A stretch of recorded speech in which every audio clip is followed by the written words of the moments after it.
Bonsoir à tous, c'est Dragonette. Dragonette, elle est dans un halo. Waouh! Alors, Dragonette, elle vous a fait la définition de la justice. Sentiment de donner à chacun ce qu'il mérite de manière juste, en respectant tout droit d'autrui. Institution ou pouvoir qui permet de faire respecter le droit de chacun, en punissant tout particulièrement ceux qui ont mal agi. Anna, ça y est, t'as fini? Oui, disons que j'ai un peu résumé parce que, dis donc. Alors, pour une de mes abonnées, elle m'a demandé de parler de Fatima. J'ai fait mes recherches. Alors, le titre c'est Notre-Dame de Fatima et l'invocation attribuée à la Vierge Marie après l'apparition mariale reçue par 3 petits bergers à Fatima, un village de la région centrale, mais maintenant c'est devenu une ville, du Portugal, à 6 reprises au cours de l'année 1917. Ces apparitions dont le message porté sur la prière et les fins dernières ont d'abord été l'objet de méfiance, aussi bien de la part que des autorités civiles que des autorités religieuses. Donc, ils ont eu des doutes. Elle est apparue le 13 mai 1917. En 1930, la reconnaissance de ces apparitions par l'Église catholique renforce le succès populaire de ce qui devient un grand centre mondial du pèlerinage. Effectivement.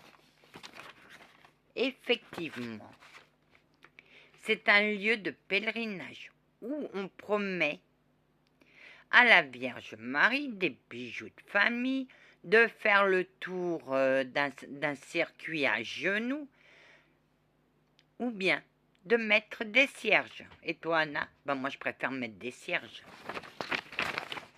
Chaque promesse que je lui ai faite, je lui ai mis des cierges. Mais Anna, c'est vrai. On ne peut pas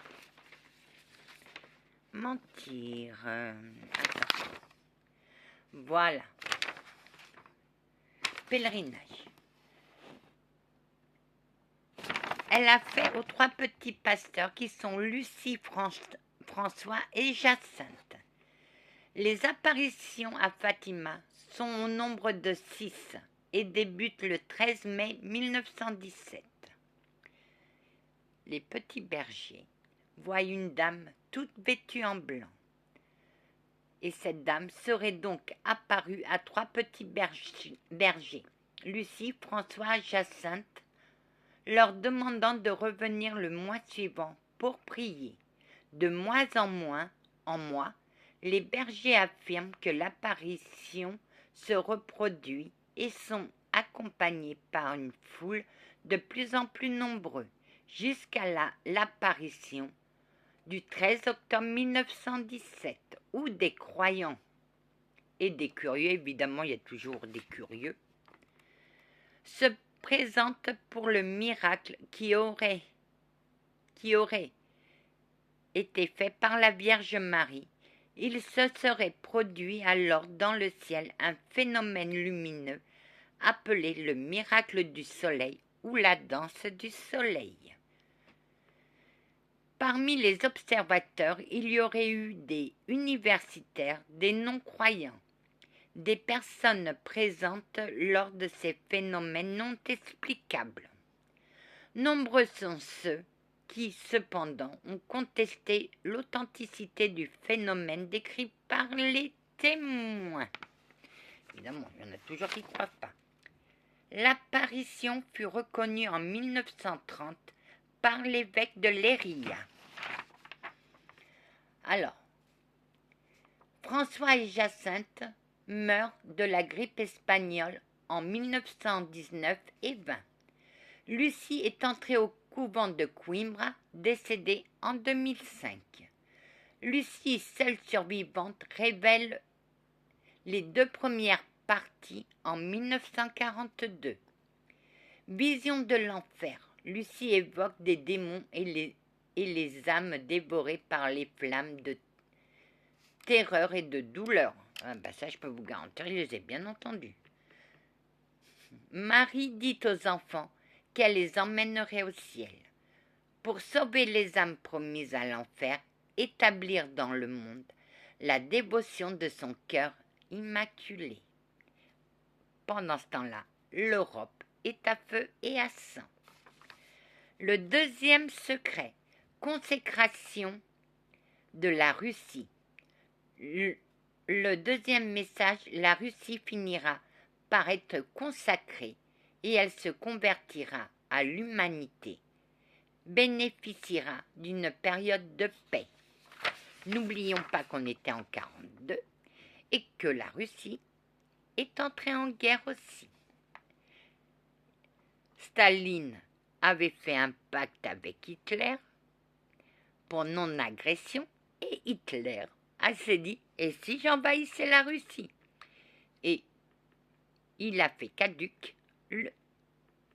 son traité de paix entre la Russie. Donc la Russie est entrée en guerre, je crois en 1942 si je ne me trompe pas.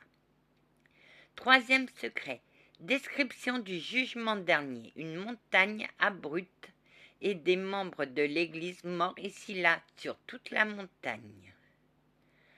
Chose importante à savoir, la Vierge Marie aurait demandé aux enfants, avant de divulguer les secrets, sans raison connue. C'est-à-dire qu'elle a dit aux enfants de dire les secrets petit à petit, sans raison connue. Voilà ma belle, toi qui m'as demandé sur Fatima. J'ai été souvent à Fatima. C'est un lieu de paix. Où comme dans tous les secteurs de pèlerinage, il y a des boutiques qui vendent les chapelets et tout ça. Et oui, commerce oblige. Mais c'est une belle chapelle. C'est un beau coin de pèlerinage.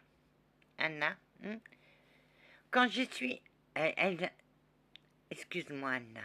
Oui, elle te remercie pour le beau chapelet que tu lui as donné. Je lui avais promis un grand chapelet. Oui. Et tu as tenu ta promesse. Oui, mon frère s'était cassé la gueule, il avait mal à la tête. J'ai dit, j'étais secouriste, alors vous voyez pas tout. J'ai vu tout défiler. Et j'avais promis à la Vierge Marie une bougie aussi grande que lui. Et tu l'as fait? Oui. J'ai tenu mes promesses. Oui, Anna. Et elle te remercie. Oh, Marie. Eh oui. Anna, ce que tu as entendu, c'est ça, c'est les flammes dévorant les âmes. Oh, j'ai entendu les cris, j'ai entendu les souffrances. Oh mon Dieu. Mais tu n'aurais jamais dû descendre aux enfers. Mais je suis descendue, qu'est-ce que vous voulez? Puis je suis descendue par un lien. Les gardiens de porte ne m'ont pas vu, hein. Sinon j'aurais dit, oh, monsieur le gars, oui Anna, je suis un archange aussi supérieur, mais je garde la porte et je t'ai vu 2 ou 3 fois pendant ta magie noire devant ma porte. Juste à temps que quelqu'un, me mette une grande protection. Et après, je t'ai plus revu. J'étais heureux de ne plus te revoir devant cette porte. Anna, tu l'as vu? Ah que ouais, j'étais en voiture, je rentrais chez moi. Mon guide a donné un grand coup de volant parce que je sais pas. Sinon, je serais morte. Mais j'avais un chapelet et une médaille de Saint-Christophe. Saint-Christophe aussi t'a protégé, ce chapelet aussi. Il était caché, ouais. Moi, je me demande comment t'as survécu à tout ça, Anna. Tu aurais dû mourir plus d'une fois.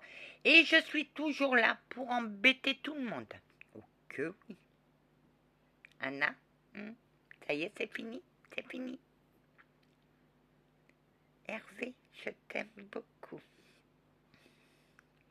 Anna, t'as failli mourir. Oh, moi, j'ai failli mourir plus d'une fois. Et je suis toujours là. Tu as été protégée malgré. On pouvait faire que la protéger, mais on savait. Mais Saint-Benoît, oui, Anna, tu me regardes quand je te parle, oui. Les cieux avaient un plan pour moi. Moi, j'avais un plan et Saint-Antoine, il avait un autre plan. Ah bon, c'était quel? Le plan des cieux, c'était comment allons faire pour nous la protéger?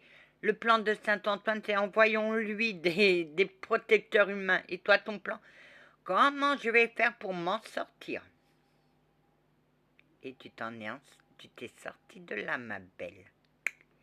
Moi, Saint-Benoît, je te promets une chose, ma belle, te protéger aussi. Oh, mon Saint-Benoît. Anna, tu mérites la paix maintenant. Ah ouais, parce que les sorcières et les démons, je les ai tous vaincus. Mes démons, mes sorcières et tout, je les ai tous vaincus. Alors ne comptez pas sur moi pour partir à la chasse aux démons. Oh que non, et j'ai signé le papier. Ah bah oui, interdisant à Anna de poursuivre des démons et les sorcières. Elle ne fait que la bénédiction. Oh que oui. Parce que quand j'ai vu ta cave, waouh! Elle est belle ta cave. Tout en lumière, elle brille. Ah que oui, elle brille bien. 5 personnes pour te bloquer. Ah que ouais. 5 personnes. Monsieur l'archange me parlait. Oui, d'accord, j'y vais. Il se tournait. Elle est où? Bah, j'étais dans le jardin. La deuxième fois, je me suis cachée dans un coin. Ah, c'était la première fois que je voyais ça. J'étais en train de dire, bon, ben, on va commencer. Le démonologue fait ça. L'archange démonologue fait sa purification parce qu'ils étaient 2. Tout d'un coup, monsieur Jean, je me retourne. Je fais, mais elle est où? J'ai même dit à son guide Babas, elle n'est pas dans le jardin. Elle est cachée dans un coin. Ouais. Il m'a trouvé. Fait maintenant, on va être 5 à te bloquer. Et toi, qu'est-ce que tu pensais? Bah, je faisais mon boulot. Ah non, j'étais en train de lire dans ta tête, tu disais, ils vont me laisser partir. Je pensais qu'une chose me barrait de la cave. Et qu'est-ce qu'il y avait dans cette cave? Massacre, magie noire et satanisme. Vous voulez encore quelque chose, Saint-Benoît? Non, c'est tout ce que j'ai. Non, pour moi, c'était largement suffisant. Ok, oui, Anna. Et tu as vaincu t'as mis du temps à nous revenir. Mais maintenant, je reviens vers vous. Parce que je vous aime tous. Qu'est-ce qu'ils te disent? Nous aussi, on t'aime. Et nous aussi, on veut parler. Hein, bah oui. Pour que je revive ma vision, il a fallu que je remonte le temps. Ok, oui. Anna? Oui. Tu veux bien me présenter? Je vous présente l'archange du temps. Effectivement, Anna, je ne suis pas l'archange du souvenir, mais l'archange du temps. Et qu'est-ce que je te dis? Elle va souffrir. Ah que ouais. Ah que ouais. J'ai redit à monsieur l'archange Jean les mêmes paroles que j'ai dit à ma grand-mère. Venez m'aider. Je suis trop petite. Je ne peux pas les aider. On a eu du mal à la faire revenir. Oui. Oui. Mais elle était bien gardée. Oh que oui.